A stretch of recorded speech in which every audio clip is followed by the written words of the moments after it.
எல்லோருக்கும் வணக்கம். நாங்கள் ஸ்டேஜ் ஏறும்போது சீக்கிரம் முடிஞ்சிடும், எல்லாம் கொஞ்சம் கொஞ்சமாக தான் பேசுவாங்கன்னு நினச்சேன். நான் நினச்சது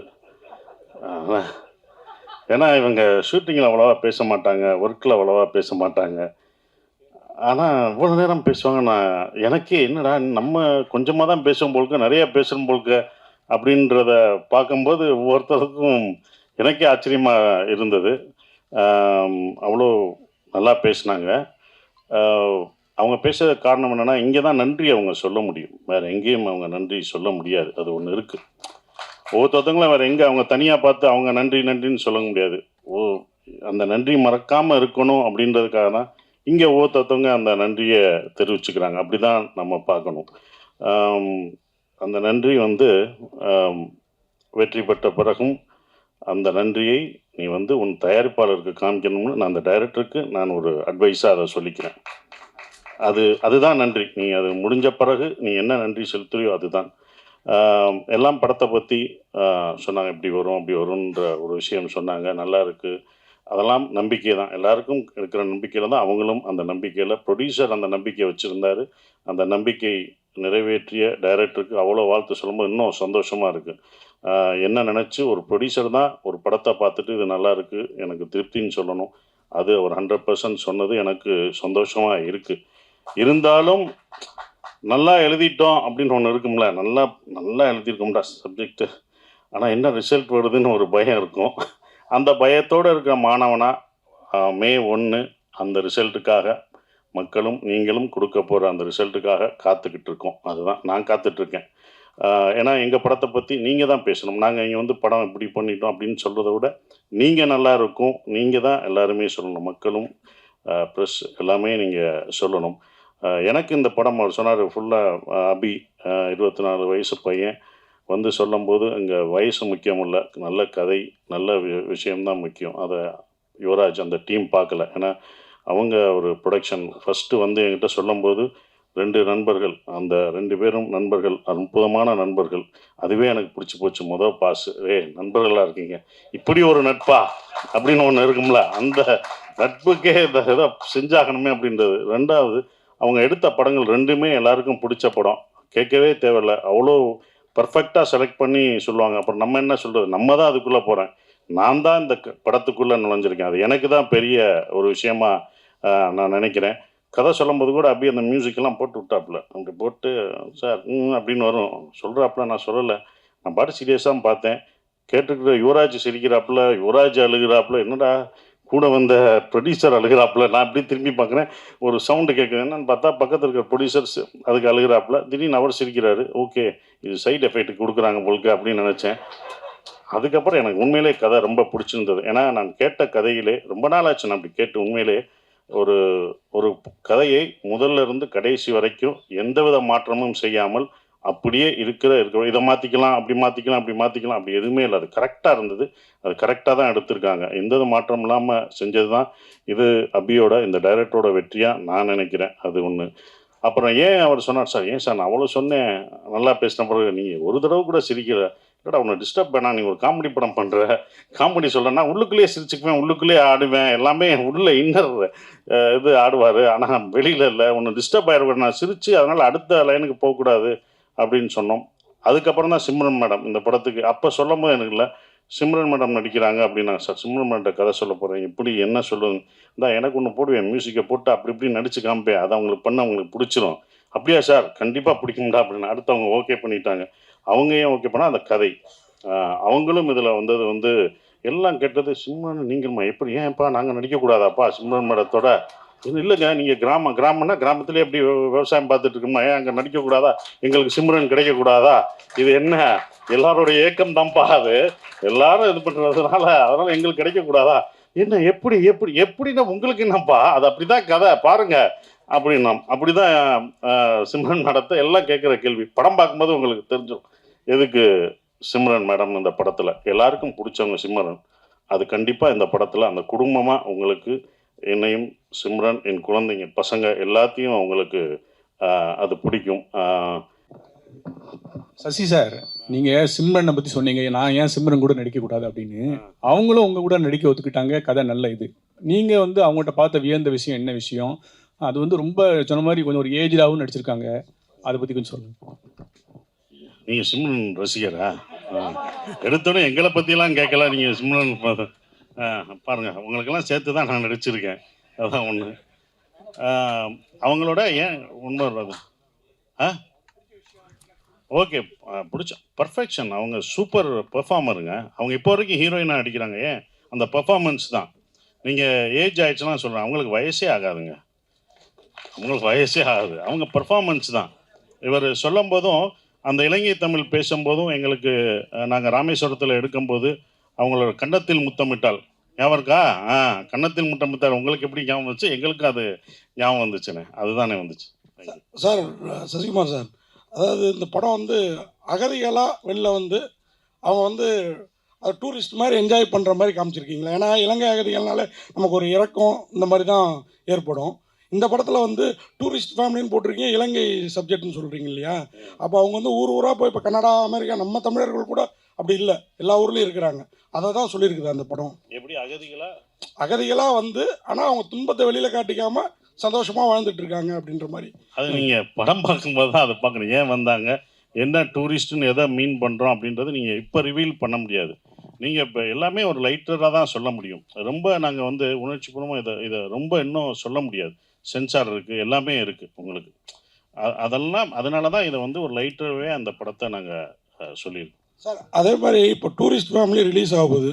நேற்று டூரிசம் பிளேஸில் அவ்வளோ பெரிய மனித தாக்குதல் நடந்திருக்குது காஷ்மீரில். நீங்கள் வந்து எல்லா மதமும் சம்மதம் அப்படின்னு அயோத்தியில் கூட நடித்து ரொம்ப எல்லாருக்குமே பிடிச்சிருந்தது. இந்த மாதிரி சூழலில் இந்த மாதிரி டூரிஸ்ட் ஃபேமிலி படம் வெளியில் வர்றப்போ உங்களோட கருத்து, அதாவது இதுலேயும் அன்பை தான் வலியுறுத்துறோன்னு சொன்னீங்க.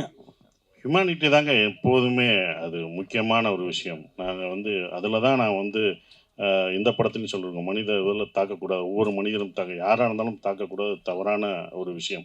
ஹியூமனிட்டி ரொம்ப முக்கியம். இதில் அன்பை போதிக்குது. இதெல்லாம் பார்க்கும்போது கொஞ்சம் மாறுவாங்கன்ற ஒரு நம்பிக்கை தான், அவ்வளோதான். சசியண்ணா சார் வந்துட்டியா? வா. இல்லை, கொஞ்ச நாள் முன்னாடி தக் லைஃப் ஆடியோ லான்ச் நடந்தது. அதில் பார்த்தீங்கன்னா உலகநாயகன் வந்து ஹிந்திலாம் பேச வரல, பொலிட்டிக்கல் ஆகிடும் அப்படின்னு சொல்லிட்டு இங்கிலீஷில் பேசணும்னு சொன்னார். ஆனால் இப்போ நீங்கள் சொன்னீங்க ஆங்கிலத்தை விட தமிழை கற்றுக்கணும்னு சொல்கிறீங்க. நீ அங்கே வம்புழுக்காத. இங்கே வந்து இது வந்து டூரிஸ்ட் ஃபேமிலி. ஏன்னா இங்கே டூரிஸ்ட் ஃபேமிலியை பற்றி தான் பேசணும். நீ இப்படி தான் எல்லாத்துட்டையும் வாங்கி கட்டுற. உன்னை சிவராஜ்குமார் சாரும் ஒன்றை தானே கேட்டார். இவர் தானே அன்னைக்கு நான் கை தட்டினது நான் தான். அதுக்கப்புறம் வேற யாரோ சொன்னாங்களே, அப்பா மொத்த கம்மி பரிசியா இங்கே பாரு. இரு இல்லைம்மா, இது டூரிஸ்ட் ஃபேமிலி. டூரிஸ்ட் ஃபேமிலிக்கு தக் லைஃப். இது என்னுடைய கருத்து.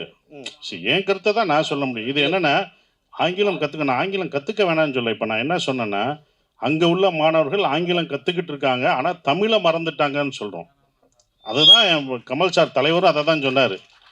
ஓகேங்களா? அப்போ அவரும் அதை தான் சொன்னார். ஆங்கிலம் நீங்கள் கற்றுக்கக்கூடாதுன்னு சொல்ல, ஆங்கிலம் கற்றுக்கோங்க, ஆனால் தமிழையும் உங்கள் கலாச்சாரத்தையும் கல்ச்சரையும் மறக்கக்கூடாது. மொழி தானங்க நம்மளை அடுத்து இழுத்துட்டு போக முடியும். நம்ம மொழி அழிஞ்சிருச்சுன்னா, ஏன்னா என் கூட வந்த ஒருத்தவர், அவர் பையனோட வந்தார். அந்த பையன் இங்கிலீஷ் மட்டும்தான் படிக்கலாம், பேசுகிறான். என்கிட்ட பேசிகிட்டே இருந்தால். அவன் எந்த தமிழ் படமும் பார்த்ததில்ல, ஒன்லி இங்கிலீஷ் மட்டும்தான் பேசிகிட்டு இருந்தான்.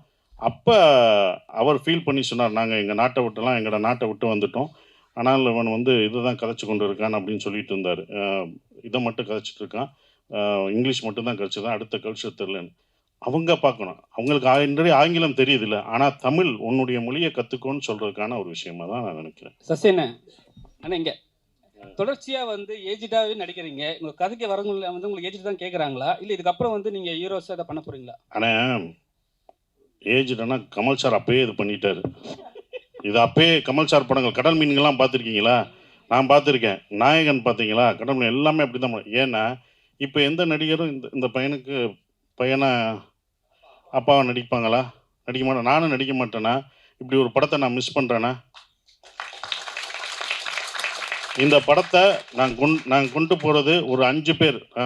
அயோத்தி படம் பார்த்துட்டு, அவங்களுக்கு தெரியும், அயோத்தி படம் பார்த்து அயன் யாராவது நடிப்பாங்களா? நடிக்க மாட்டாங்க. ஏன்னா சண்டை கிடையாது, எதுவும் கிடையாது, சும்மா வண்டி ஓட்டணும்.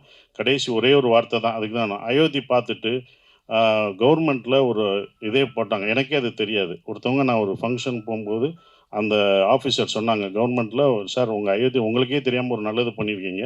என்ன கவர்மெண்ட்டில் ஆர்டர் என்ன போட்டிருக்காங்கன்னா, இந்த இறந்தவங்களை கொண்டு போகிறதுக்கு இத்தனை சர்டிஃபிகேட் இருக்குல்ல, அதெல்லாம் ஈஸி பண்ணிட்டாங்க. 1,00,000 2,00,000 அவங்களுக்கு மானியம் கொடுத்து இத்தனை பேர் இருக்காங்க. உங்களால் 500 பேர் உங்களுக்கே தெரியாமல், அவங்க சொல்கிறாங்க உங்களுக்கே தெரியாமல் 500 பேர் பயனடைஞ்சிருக்காங்க. நீங்கள் நல்லது பண்ணியிருக்கீங்க 500 குடும்பத்துக்குன்னு சொன்னாங்க. இது எனக்கு தெரியவே இல்லை. இது ஒரு 2 வருஷம் கழிச்சு தான் எனக்கு தெரியுது. இது ரொம்ப சந்தோஷமாக இருந்தது. அப்போ இந்த மாதிரி ஒரு படங்களில் நடிக்கிறதுக்கு நீங்கள் என்ன 70 வயசு தாத்தா வேஷம் போட்டாலும் போட்டுருவேன், அவ்வளோதான். நம்ம வேஷம் போட தானே வந்திருக்கோம், அதுதானே நம்ம வேலை. திடீர்னு காலேஜ் பையனா போவேன், அடுத்த படத்தில் காலேஜ் பையனா நடிக்க வைப்பாங்க. காலேஜ் அப்போ ஏன் காலேஜ் பையன் நடிச்சுன்னு கேட்பீங்களா?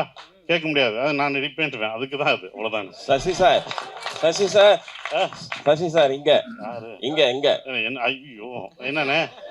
இல்ல, சென்னை வந்து எல்லாரையும் வாழ வைக்கிற அன்னை. நீங்க மதுரையிலிருந்து சென்னைக்கு வந்து இங்க வந்து எஸ்டாப்ளிஷ் ஆயிட்டு திரும்பவும் வந்து ஊருக்கே போய் பழப்பு நடத்துறீங்களே, என்ன காரணம்? அப்புறம் இந்த இயற்கை விவசாயத்தை மேற்கொண்டு வர்றீங்க, அதுக்கு என்ன காரணம்? அதுக்கப்புறம் வந்து ஸ்டுடியோ ஒன்று நீங்களும் சமுத்திரக்கனியை கட்டுறது தான் முன்னாடி சொன்னீங்க. இந்த 3 கேள்விக்கு வரிசையா பதில் சொல்லுங்க. இது வேணாம், ஒரு கேள்விக்கே ரொம்ப தகாதீங்க. ஆனால் முதல் கேள்வி வந்து சென்னையில் வந்து இது பண்ணுறோம், என் சொந்த ஊர் அதானே, என் வீடு அதுதானே.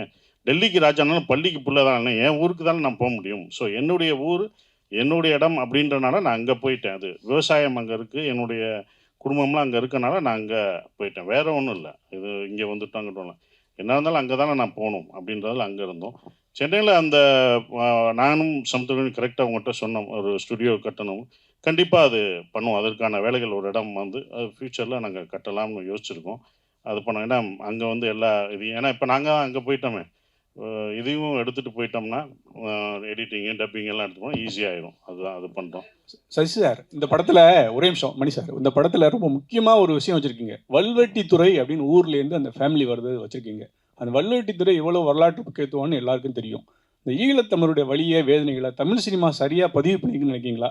நாங்களாம் ஃபேஸ்புக்லேயோ விஷுவல் சோசியல் மீடியாவில் எதாவது போட்டால் கூட பிளாக் பண்ணியிருந்தாங்க, அது பேர் போட முடியல, ஃபோட்டோ போட முடியல, அதுக்கான வாய்ப்பே இல்லை. அதை பற்றி என்ன நினைக்கிறீங்க சார்? பதிவு பண்ணலை சார், பண்ணவும் முடியாது சார். நீங்கள் ஃபேஸ்புக்கில் போட்ட லெட்டருக்கே இப்போ பிளாக் போடுறாங்கன்னா, படமாக நாங்கள் எடுத்தால் கட்டு தான் போடுவாங்க. ஸோ அப்போ அது முடியாது. ஏன்னா அதை இந்த மாதிரி படங்கள் மூலம் தான் கொஞ்சம் கொஞ்சமாக லைட்டர்வே எடுத்துகிட்டு தான் வர முடியும். நாங்கள் ரொம்ப ஸ்ட்ராங்காக அந்த இதை நீங்கள் சொல்கிற விஷயங்களை ரொம்ப வழியாக அதை சொன்னோம்னா அதை வந்து எடுத்துகிட்டு போனோம். அது சென்சார் இதுதான் ஆகும், சென்சார் கட் ஆகும். இது நம்ம இந்திய அரசாங்க சென்சார் இருக்குது, அந்த தணிக்கை குழு பண்ணுறபடி நம்ம இது பண்ணணும். ஸோ அப்போ அந்த மாதிரி படங்கள் எடுக்கும்போது அதை கட் பண்ணுவாங்க. அது ஒன்றும் பண்ண முடியாது, அது மாறினா தான் நாங்கள் எடுக்க முடியும். டேரக்டருக்கு ஒரு கொஸ்டின். ஆக்சுவலி இந்த ரெஃப்யூஜியாக வர்றாங்க இல்லையா, ஸோ அவங்களால ரெஃப்யூஜியாக வர்றவங்க வந்து ஈவன் அவங்களோட குழந்தை இங்கே பிறந்தா கூட அவங்களால ஆதார் ஐடி எடுக்க முடியாது. எத்தனை வருஷம் ஆனாலும் அவங்க இங்கே ரெஃப்யூஜியாக மட்டும்தான் இருக்க முடியும். பட் இதில் அந்த படத்தில் வந்து ஆதார் ஐடி எடுக்கிற மாதிரி இருந்துச்சு. ஸோ இன்கேஸ் அது ஃபோர்ஜரியாகவே இல்லை, அது படம் பார்க்கும்போது தான் தெரியும். அந்த மாதிரி எதுவும் நீங்கள் நினைக்கிற அந்த விளங்கமான விஷயம்லாம் நாங்கள் கரெக்டாக கவர்மெண்ட் சட்டத்திட்டப்படி தான் நாங்கள் இந்த படத்தை எடுத்திருக்கோம். இல்லாட்டி அவங்க கட் பண்ணியிருப்பாங்க, அது பண்ணியிருக்கோம். ஆனால் என்னோட பர்சனலாக ஒன்று இருக்குது, நான் சொல்கிறது அது இவங்க சார்ந்ததில்லை. இந்த மாதிரி அகதிகளாக இங்கே இருக்கிறவங்களுக்கு இத்தனை வருடங்களாக இருக்காங்க, வேலைக்கு போகிறாங்க, எல்லாமே இருக்காங்க, அவங்களுக்கு உரிமை கொடுக்கலாம், குடியுரிமை கொடுக்கலாம்ன்றது என்னோட ஒரு விஷயம். இந்த படம் பார்த்துட்டு அப்படி ஒன்று நடந்துச்சா, நான் அயோத்தி பார்த்துட்டு ஒன்று நடந்துச்சுன்னு சொன்னேன் பார்த்தீங்களா, அது மாதிரி இந்த படம் பார்த்துட்டு அப்படி ஒன்று நடந்துச்சுன்னா, கவர்மெண்ட் அப்படி ஒன்று பண்ணுச்சுன்னா அது சந்தோஷப்படுறதும் நானாக தான் இருப்பேன். ஏன்னா வெளிநாடுகள்லாம் அவங்களுக்கு குடியுரிமை பெற்றுட்டாங்க, இங்கே அது நடந்துச்சுன்னா போதும். இது நான் நிறைய ஸ்டேஜ்லேயும் அவங்களுக்கான விழாவுக்கு போகும்போதும் நான் அதை சொல்லியிருக்கேன். ஸோ அந்த கருத்து கரெக்டாக வந்துச்சுன்னா சந்தோஷம். டைரக்டர் சார், யாரோ ஒருத்தர் சிம்ரன் மேடம் ஏன் வரல ஏன்னாங்க அவங்க மேனேஜர் வந்தார், அதான் கேட்டேன். அவங்க லண்டனில் அங்கே மாட்டிட்டாங்க, வர முடியல அதனால். ஸோ அதனால் அவங்க லண்டனில் இருந்தாலும் அங்கே விசா அந்த பிரச்சனைகளுக்கு கரெக்டாக இங்கே வர முடியல. அதனால் எங்களை விட்டுட்டு ஃபேமிலி டூர் போயிட்டாங்க, நாங்கள் போய் சேருவோம் இனிமேல். கரெக்ட், ஜெயிச்ச உடனே நல்லா போடுச்சுன்னா கூட்டு போங்க லண்டனுக்கு. டைரக்டர் சார், லாஸ்ட் ஒன்று ட்ரெய்லரில் வந்து ஒரு புலி காட்டி ஒரு சின்ன சிம்பல் இருக்கும். புலிகள் பற்றியும் இந்த படம் பேசுமா? இல்லை சார், இது அதை பற்றி பேசுகிற படம் கிடையாது. இது நாங்கள் வேற ஒரு சில விஷயங்களுக்காக சில விஷயம் காட்சிப்பட்டோம். அது புலி இந்த இதில் தான் வச்சுருக்கோம், அந்த இதுதான். அது அதை பற்றியெல்லாம் பேசாது. என்னென்னா அது சென்சார் கட்டு, அது நீங்கள் படத்தில் வராது அது.